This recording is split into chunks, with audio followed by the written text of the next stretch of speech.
olho nenhum viu, ouvido nenhum ouviu, nem mente nenhum imaginou o que Deus preparou para aqueles que o amam.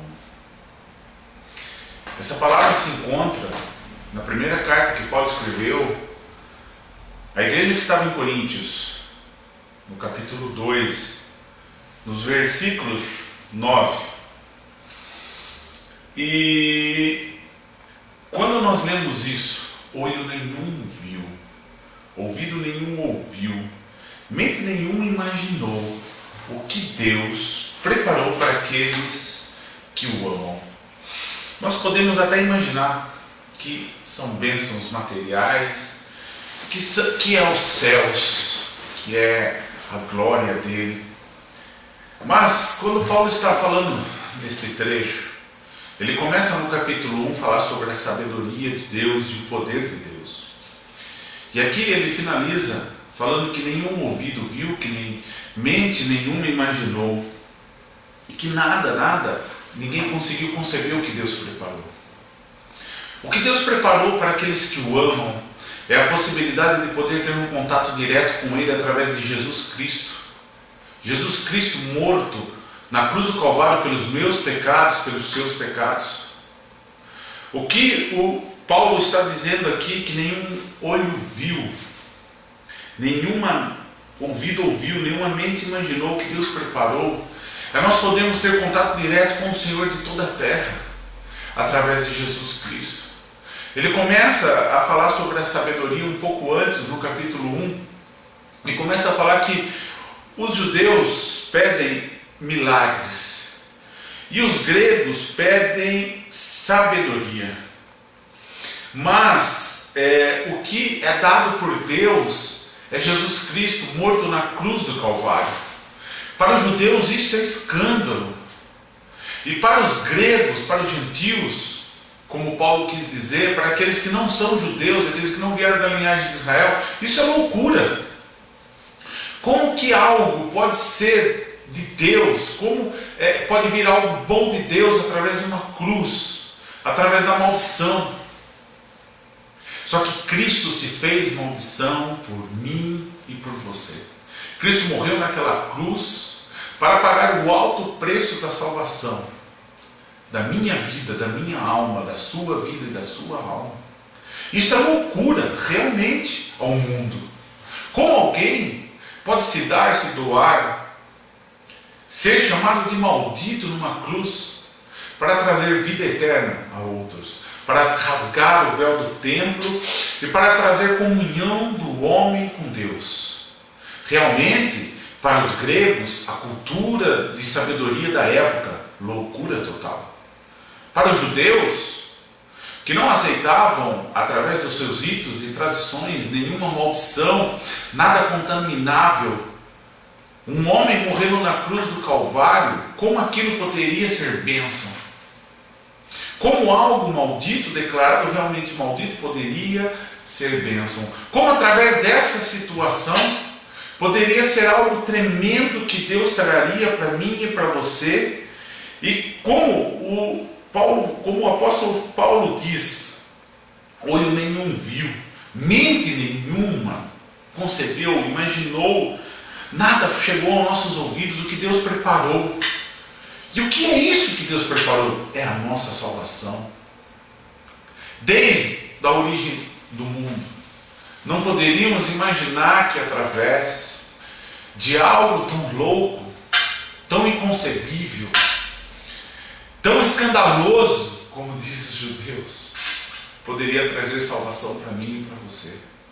Algo realmente que nenhuma sabedoria tem, como Paulo diz no início da sua carta. Isso é loucura. Só que Deus pegou as coisas loucas deste mundo, as coisas vis desse mundo, para confundir as sábias. Deus pegou aquilo que não era nada, aquilo desprezível, aquilo que era maldição, para ser chamado poder de Deus, porque foi na cruz do Calvário que o poder de Deus se manifestou para nós.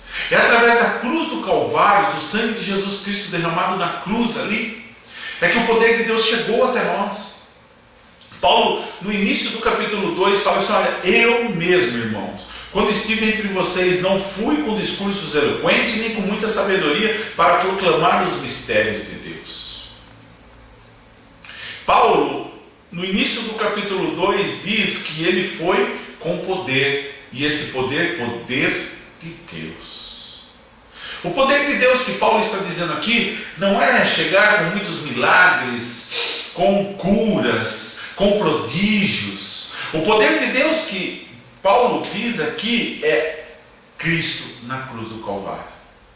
Porque Deus pegou aquilo que não era, aquilo que era desprezível, aquilo que era louco, e transformou em algo que olho nenhum viu, nenhum coração sentiu, nem mente nenhuma imaginou, nem ouvido nenhum ouviu.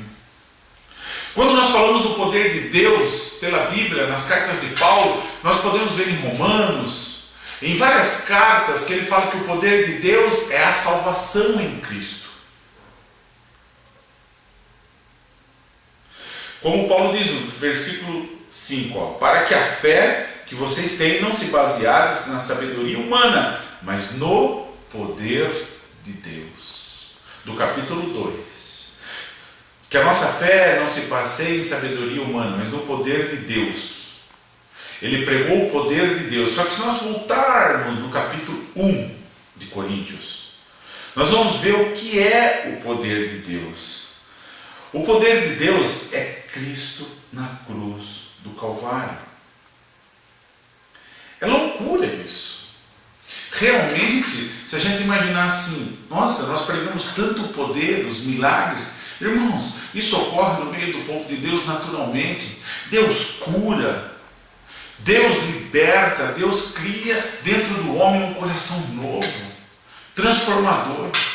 O Espírito Santo, quando habita em nós, nós somos transformados. E os milagres de Deus ocorrem na nossa vida naturalmente, porque o Espírito Santo de Deus está em nós. Porque na nossa vida nada é por força, nada é por violência, nada é pela sabedoria do homem, nada é pela autossuficiência dele, pelos dons naturais que ele tem, mas na nossa vida que conhecemos a Cristo, o Senhor dos Senhores e o Rei dos Reis, tudo ocorre pelo Espírito do Senhor. Nós somos dependentes do Espírito, como Paulo fala no capítulo, no início: eu mesmo, irmãos, quando estive entre vocês, não fui com discursos eloquentes, nem com muita sabedoria para proclamar os mistérios de Deus, pois decidi nada saber entre vocês, a não ser Jesus Cristo e este crucificado. E com fraqueza, temor e com muito temor que estive entre vocês. Minha mensagem e minha pregação não consistiam em palavras persuasivas de sabedoria, mas em demonstração do poder do Espírito, para que a fé de vocês não se baseasse na sabedoria humana, mas no poder de Deus. E aí ele continua: entretanto, falamos de sabedoria entre os que já têm maturidade, mas não da sabedoria desta era, dos poderosos desta era, que estão sendo reduzidos a nada. Ao contrário, falamos da sabedoria de Deus, do mistério que estava oculto. Qual que é o mistério que estava oculto? Cristo, Jesus, que veio nos salvar. Falamos da sabedoria do mistério que estava oculto, o qual Deus pré-ordenou antes do princípio desta era, para nossa glória. Nenhum dos poderosos desta era entendeu, pois se eu tivesse entendido os mistérios, o oculto, não teriam crucificado o Senhor da glória. Todavia, como está escrito: olho nenhum viu, ouvido nenhum ouviu, mente nenhuma imaginou o que Deus preparou para aqueles que o amam. Mas Deus nos revelou através do seu Espírito. Nos revelou quem? Cristo. E este Cristo crucificado na cruz do Calvário. Ele é o poder de Deus para a glória do Senhor. Irmãos, vamos adorar ao Senhor, porque Ele pré-ordenou antes da criação do mundo que Cristo viria nos salvar. Através da queda do homem em Adão, nós somos escolhidos para sermos servos do Deus vivo, servos do Rei dos Reis e Senhor dos Senhores, filho, salvos pelo sangue de Jesus Cristo na cruz. Não vamos se esquecer que nós temos à nossa disposição, em comunhão, o Espírito Santo para revelar em nós a graça, a glória, a unção e a majestade do Senhor, para que eu e você possamos estar diante do Deus de toda a terra, adorando, glorificando e exaltando o nome dele. Sim, através dessa loucura que é Cristo crucificado na cruz, através disso que parece fraqueza, escândalo para os judeus, realmente, para os tradicionais, para aqueles que têm tradição, mas para nós que conhecemos o poder de Deus, que livrou, que libertou o homem do pecado através de Jesus Cristo, isto é coisa sublime demais. Para nós que entendemos o mover do Espírito, isto é a graça de Deus, porque é através dela que somos salvos. É através dela que recebemos o dom gratuito de Deus da salvação. Não se esqueça, Deus tem o melhor para você. Deus preparou algo tremendo para você. E este é Jesus Cristo, que morreu na cruz do Calvário. Aceite a Ele, receba a Cristo, exalte este nome, entenda que o poder de Deus está na cruz do Calvário, porque é só através do poder de Deus que um homem morrendo na cruz do Calvário poderia trazer salvação a todos aqueles que estavam perdidos, afastados, distantes da graça de Deus. Vamos adorar esse Deus, engrandecer esse Deus, porque é para Ele toda a glória, toda a honra e toda a majestade.